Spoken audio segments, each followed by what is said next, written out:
Welcome to Cinema 5D on the Couch, the talk show with filmmakers and industry leaders.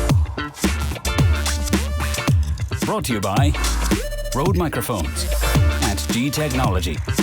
This is your host, Nino Leitner. Welcome to Cinema 5D on the Couch, here from the B&H booth. Thanks to our partners B&H, G Technology and Rode Microphone, we are happy to welcome another round of guests. This time we are talking about virtual reality. VR is the buzzword of NAB 2016.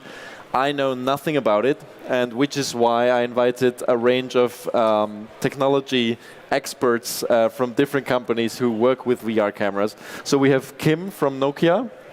Hello. We have George from Sphericam. Sphericam, yes. And we have Kevin from Kodak. Welcome. Hello, everybody. Maybe each one of you can do a very brief introduction about yourself, your role in your companies, and the technology you guys have been working on, because I think the VR world is still in its infancy, and there's still a lot of very, very different approaches to how to tackle the problem and how to actually achieve spheric or 360-degree images. Kim. Hello. So, yeah, I'm Kim Grönholm. I'm the lead engineer of the OZO application team. I've been working on the OZO project since the start. And I'm responsible for the team that's delivering the applications that come with the OZO product. So the OZO has a big appearance here at the show with a separate stage outside of the central hall. You guys have been very busy promoting this. How did Nokia get into making 360-degree or spherical cameras? I mean, we all know Nokia still as a mobile phone company. Nokia actually is not a mobile phone company. Because, anymore? Yeah, that business was sold to Microsoft. But Nokia, the majority of Nokia is actually doing networks. But we work for Nokia Technologies, which is kind of like the advanced technology group of Nokia. And we have quite strong knowledge background of cameras from the mobile phones times, so we have matching skill set there. And we started looking for different areas that we think are big trends in the future. And this was one of the projects that started early on and therefore became the first product that we launched. Cool. So George, what is Sphericam all up to? Sphericam is a 360-degree camera. Wow, that's a surprise. We've got 6 lenses and 6 sensors and are completely mobile and streaming as well. I'm with media relations for Sphericam. I'm kind of new to the company, but I've been working with Jeff for a long time on ideas for this, and it's been a very interesting progression to this point. Great.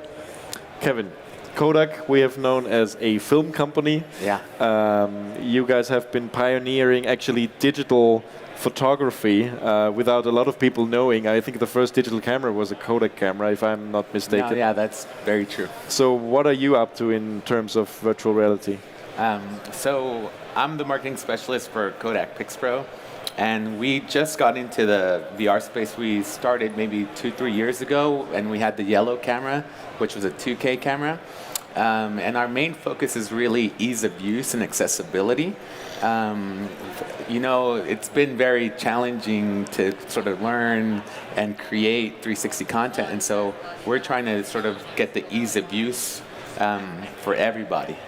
So we include, you know, 2-lens system, 1 stitch line, a remote control trigger so that you can, get going on the fly and shoot, drag drop system, and you're up to Facebook, YouTube, and any other platform.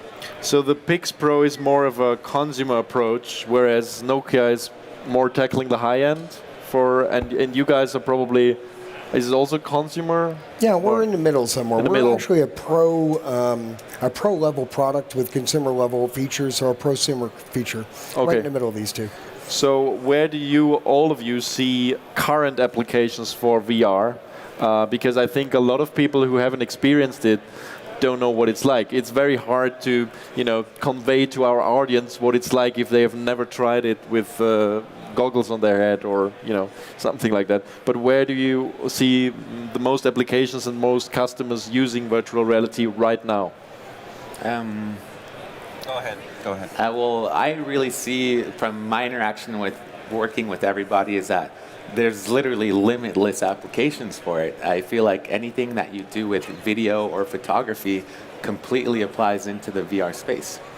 Cool. So, give us an example for what are your current clients? What are they doing with the Pix Pro? Yeah, we get a lot of real estate people wanting to do virtual tours of properties, a lot of travel and tourism, getting to exotic locations and being able to share that 3D experience with everyone. Even in contracting, construction, medical, like literally, people's creativity for VR it astounds me still. Cool. Yeah, I couldn't agree more with Kevin. I also think that the possibilities there are like endless. We like to think it as like a time or space machine that basically transports you in different time where you couldn't be in the past, or in different space that you physically just can't travel. It's like teleportation. That's what that VR presence actually can enable you to do. And as you said, the applications that are currently done with video, almost virtually every one of those can leverage VR, be it entertainment or education or this real estate use case that you just mentioned. I think that the possibilities are endless. We think that the possibilities are endless as well. I mean, that's a general consensus in the 360 market. Our particular device is designed to do a lot of different things for production. So one of the reasons we're right in between is because we do want that consumer feel where you can come in and just pick it up and use it so that anybody can take their creative idea to 360. And we want that professional feel like the Ozo has, that you need a real professional production crew to put something together. So we have both options built into here. We feel that the first use of 360 going forward is going to be streaming. We had YouTube opening up free streaming, Facebook's coming out with their free streaming on it as well. And because of the post-production problems with 360 and the difficulty and length it takes to do it, we feel that the streaming factor is going to take off first. People care a little bit less about what it looks like and how perfect it is when it's live. And we can do a 100 megabit stream at 4K out of this camera, and we've been running that for almost 3 days in the booth over there with no overheating and no problems of that nature. And that's why we feel that this is going to be a really good product for us, is because we've got some of the problems resolved that stop people from doing live and immediate things with it. News is going to be using these, a lot of things that where you see a person and a camera all the time, this always shows the person using the camera. So naturally that will be the first uses of it, and live is probably going to be the first because of the post-production problems. But my first question, where do you actually, how do you hold it so you're not in the shot? Can you do that? There's something called a parallax curve. When you're shooting a spherical with so many lenses, there's areas between the lenses that fall into what we call the stitch. Now that area between ours is 40 centimeters. So if you're closer to 40 centimeters to this, and in between the lenses where we have our tripod mounts, we have 8 of them, you're within the parallax curve. We actually have 8-inch long legs that screw into this. So we can roll it on the ground or throw it, and you can't see the legs at all. But it keeps it from hitting the ground and fracturing the glasses or something, the lenses and things like that. It's just something that's easier to do, and it still gives that 360 wow factor and that perspective that you've never seen. Drones did this 3 to 4 years ago. They gave us perspectives that we'd never looked at before from a point of view that we hadn't seen before, and it was very exciting. And it used to be a real big project, like it is now, to do a 360, just to do a drone flight and do a film. Why is now the time for VR? Why are so many companies coming out with product? Is it only now that the technology is at a stage where real-time stitching is possible, or? Definitely. I think VR and 360 video goes 30 years back. And QuickTime VR, I remember in the 90s was. It's always been pushing its way forward, and thanks to technology, we've been able to condense it, and now we can experience VR on our cell phone, right? So yes, now is the time. Technology finally caught up to VR and 360 video. Yeah. So I assume software is probably a big part of what you guys have to be developing, because I see it's basically normal lenses that have a specific wide angle, I guess, and there needs to be, the software or the intelligence behind it to actually stitch it together. Is that correct? Yeah, that's definitely one challenging part, but on the hardware side, there's also challenges to fit those lenses so close to each other, make it a nice package, integrate the whole device, and do it in a way that you can handle the thermals, for example.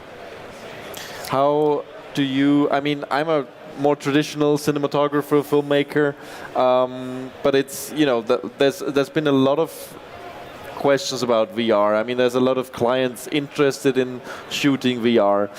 I know you all come more from the technology side, but how do you think it will change how a film shoot, for example, is approached? Where does the whole crew hide, for example? Definitely going to change that. I was speaking to a couple of people who are doing a 360 full movie production right now. They're hiding things behind trees. They're putting generators stacked on top of each other so they can get them right angle so they get away from the view of it. There's a whole new perception of what we're going to have to do as filmmakers to make this work, or content creators. In a 2D format, you don't get to use a new special feature which we get to use now. It's called Peripheral Vision. When you look at things, you see very clearly what's in front of you, but you don't see clearly what's on the side. And one of the biggest problems with production right now for 360 is how do we control our viewer, where they look and what they're focused on, without letting them know that they're being controlled, with them thinking that they're making the decision to look over there. That's very important. And with peripheral vision, we can do that in 360 in the goggles, just like you would in real life, and walk up beside somebody and make them look over, just by imposing on them. Yeah, one very popular application of actually viewing VR right now is, for example, Oculus Rift, or the cardboard glasses that Google has, which uses the hardware and software in the phone and all the processing power in the phone to actually track head movement. Is that correct? So that is one way of experiencing VR, by turning your head and actually the scenery turning with it. Of course, we now have YouTube and Facebook as well, actually giving you the ability to move around, but of course this is not as immersive. But where do you see VR in the future? For me, this is just the first step. When I think about virtual reality, I think about the Star Trek holodeck. I want to touch things, I want to walk up to things, I want to, create a whole environment. Where are we with regards to technology? How far away is that? Well, I think the headsets these days are already good enough to give you quite a nice immersion. I think it's ready to be viewed. There is room for improvement, and I'm sure that's going to come. One thing is also, of course, that consumers will have their own headsets, but there are other places as well where those VR glasses will appear. I know some places where they've been using those to build like virtual theme parks, basically. Then we will see if there comes like VR cafes or VR cinemas where you can basically go to view VR. You think it's a technology that is more isolating people? Because I know a few weeks ago, or I think it was at CES, where Mark Zuckerberg walked up on the stage with everybody wearing, I think it was at IFA in Berlin, everybody wearing VR goggles, and nobody noticed a billionaire walking by them, going up on stage because they were so immersed. Well, is that a worrying trend? I don't think it is, because think about it. When we started doing social media and computers, everybody said, well, you're going to be locked in your room and you're never going to come out, we're never going to interact again. Now we interact more online, more worldwide, with more people than we ever did before. There's no way you can personally interact, except for a show like this in the booth, with as many people as we do every day if we didn't have the technology that we use. And actually, technologies like this open up more sharing and creativeness, because what you saw in your goggles, you only saw it and nobody else did. So now you have to communicate that or share it with them in some way. So I think it actually kicks you in the butt and makes you want to share more. Okay.